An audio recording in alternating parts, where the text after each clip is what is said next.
Bonjour à tous, c'est Clarisse. Bienvenue dans un ticket gratuit pour le paradis, épisode 1 de Nombre. Le livre de Nombre a été écrit par Moïse. Ce livre couvre le peuple élu de Dieu, les Israélites entre 1446 et 1406 avant Jésus-Christ. Il contient 36 chapitres. Après un an dans le désert du Sinaï, un recensement est effectué. Puis ce qui aurait dû être un voyage relativement bref vers Canaan s'est transformé en quelques 39 ans d'errance dans le désert. Nombre contient 3 grands thèmes. Le premier est la miséricorde et la fidélité de Dieu. Le livre de Nombre montre que Dieu guide, à voir dans chapitre 9, verset 17. Quand la nuée s'est levée de dessus la tente, les enfants d'Israël partaient, et les enfants d'Israël campaient dans le lieu où s'arrêtait la nuée, et donc réconforte son peuple en lui offrant le pardon, la réconciliation et l'espoir. Leur rébellion et leur infidélité sont en contraste avec l'amour toujours fidèle de Dieu pour son peuple. À voir dans le chapitre 14, versets 18 et 19. L'Éternel est lent à la colère et riche en bonté. Il pardonne l'iniquité et la rébellion, mais il ne tient point le coupable pour innocent, et il punit l'iniquité des pères sur les enfants jusqu'à la 3e et la 4e génération. Pardonne l'iniquité de ce peuple selon la grandeur de ta miséricorde, comme tu as pardonné à ce peuple depuis l'Égypte jusqu'ici. Deuxième thème, la justice de Dieu. Le livre de Nombre décrit les grognements, les plaintes et la rébellion du peuple et de ses dirigeants contre Dieu et sa provision. Bien que Dieu soit miséricordieux, le jugement suit la rébellion et l'incrédulité répétée. Le troisième thème, c'est l'espoir. La désobéissance apporte le jugement et la douleur, mais la repentance et l'obéissance entraînent le pardon et l'espoir. Même après leurs échecs répétés, Dieu n'a pas laissé les Israélites mourir dans le désert. À travers cet événement et d'autres événements notables, le livre de Nombre affiche les vérités selon lesquelles Dieu est souverain et que son plan sera accompli. Donc aujourd'hui, nous allons étudier la restitution d'Israël avec l'enquête pour le tabernacle, c'est-à-dire le recensement des tribus régulières, donc les figures, les noms des chefs tribaux et le nombre de laïcs tribaux, et ensuite le recensement de la tribu religieuse avec les faits. Passons à la lecture de la Bible. Nombre chapitre 1. L'Éternel parla à Moïse dans le désert de Sinaï, dans la tente d'assignation, le premier jour du second mois, la seconde année après la sortie du pays de l'Égypte. Il dit, faites le dénombrement de toute l'assemblée des enfants d'Israël, selon leurs familles, selon les maisons de leurs pères, en comptant par tête les noms de tous les mâles, depuis l'âge de 20 ans et au-dessus, tous ceux d'Israël en état de porter les armes. Vous en ferez le dénombrement selon leur division, toi et Aaron. Il y aura avec vous un homme par tribu, chef de la maison de ses pères. Voici les noms des hommes qui se tiendront avec vous.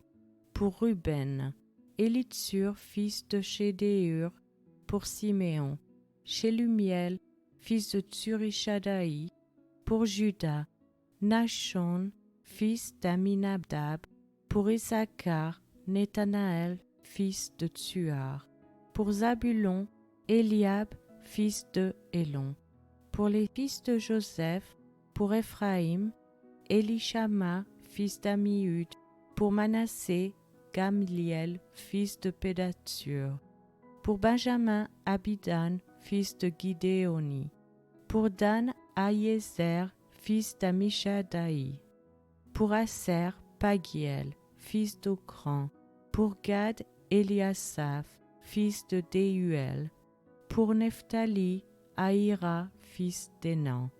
Tels sont ceux qui furent convoqués à l'assemblée, princes des tribus de leurs pères, chefs des milliers d'Israël.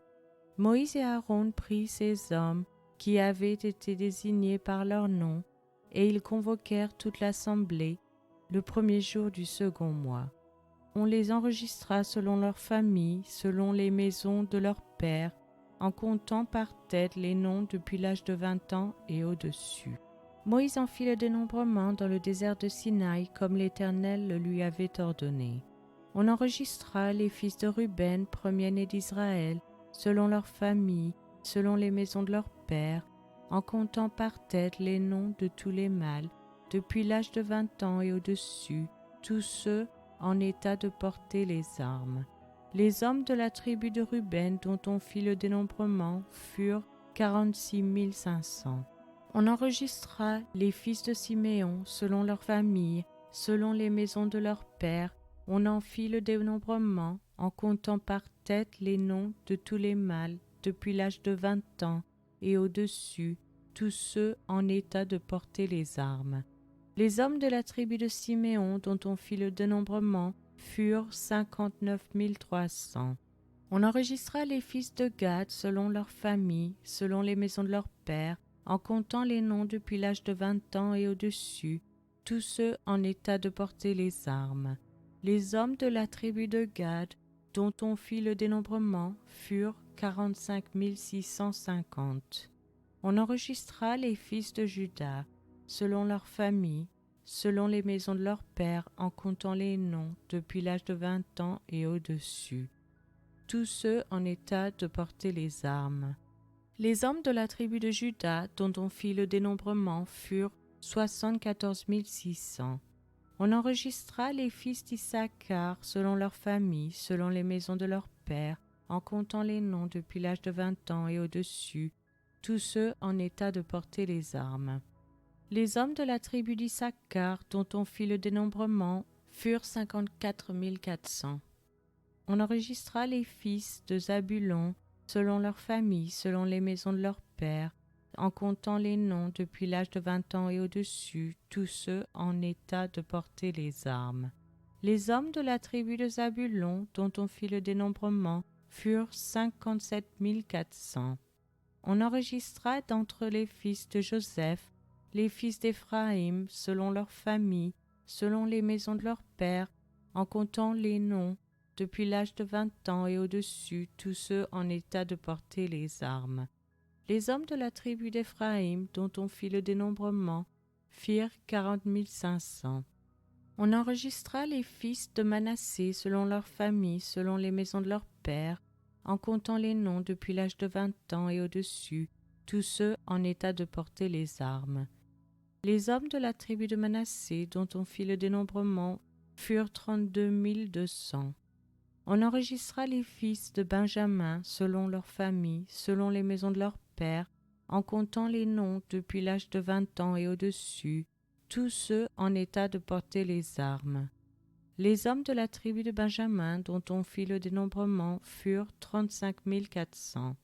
On enregistra les fils de Dan, selon leurs familles, selon les maisons de leurs pères, en comptant les noms depuis l'âge de 20 ans et au-dessus, tous ceux en état de porter les armes. Les hommes de la tribu de Dan, dont on fit le dénombrement, furent 62 700. On enregistra les fils d'Asser, selon leurs familles, selon les maisons de leurs pères, en comptant les noms depuis l'âge de 20 ans et au-dessus, tous ceux en état de porter les armes. Les hommes de la tribu d'Asser, dont on fit le dénombrement, furent 41 500.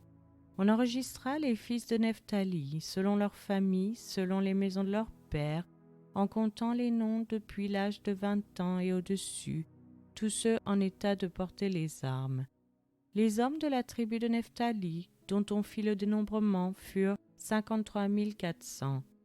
Tels sont ceux dont le dénombrement fut fait par Moïse et Aaron, et par les 12 hommes, princes d'Israël. Il y avait un homme pour chacune des maisons de leur père. Tous ceux des enfants d'Israël dont on fit le dénombrement, selon les maisons de leur père depuis l'âge de 20 ans et au-dessus, tous ceux d'Israël en état de porter les armes, tous ceux dont on fit le dénombrement furent 603 550. Les Lévites, selon la tribu de leur père, ne firent point partie de ces dénombrements. L'Éternel parla à Moïse et dit : Tu ne feras point le dénombrement de la tribu de Lévi, et tu ne compteras point les têtes au milieu des enfants d'Israël. Remets aux soins des Lévites le tabernacle du témoignage, tous ses ustensiles et tout ce qui lui appartient. Ils porteront le tabernacle et tous ses ustensiles, ils en feront le service et ils camperont autour du tabernacle.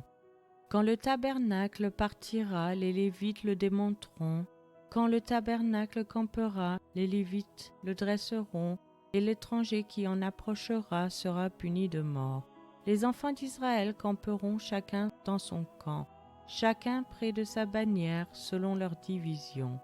Mais les Lévites camperont autour du tabernacle du témoignage, afin que ma colère n'éclate point sur l'assemblée des enfants d'Israël, et les Lévites auront la garde du tabernacle du témoignage. Les enfants d'Israël se conformèrent à tous les ordres que l'Éternel avait donnés à Moïse, ils firent ainsi. Passons à l'étude de ce passage. Dans le verset 1, nous avons l'Éternel parla à Moïse. L'utilisation de Moïse comme prophète par l'Éternel est décrite dans Nombre chapitre 12, versets 6 à 8, comme suit. Et il dit, « Écoutez bien mes paroles. Lorsqu'il y aura parmi vous un prophète, c'est dans une vision que moi, l'Éternel, je me révélerai à lui, c'est dans un songe que je lui parlerai. Il n'en est pas ainsi de mon serviteur Moïse. Il est fidèle dans toute ma maison. Je lui parle bouche à bouche, je me révèle à lui sans énigme, et il voit une représentation de l'Éternel. Pourquoi donc n'avez-vous pas craint de parler contre mon serviteur, contre Moïse ?» La distribution poétique de ces mots leur ajoute un sens de solennité. Le point du poème est clair. Toute véritable vision prophétique vient de l'Éternel.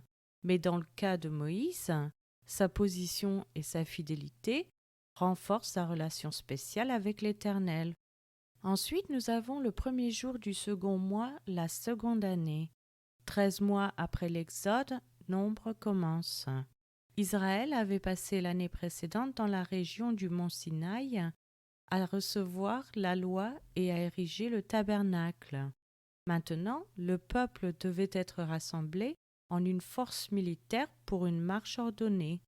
La datation des événements de l'Exode est similaire à la pratique chrétienne des années de datation en référence à l'incarnation du Christ, avant Jésus-Christ et après Jésus-Christ.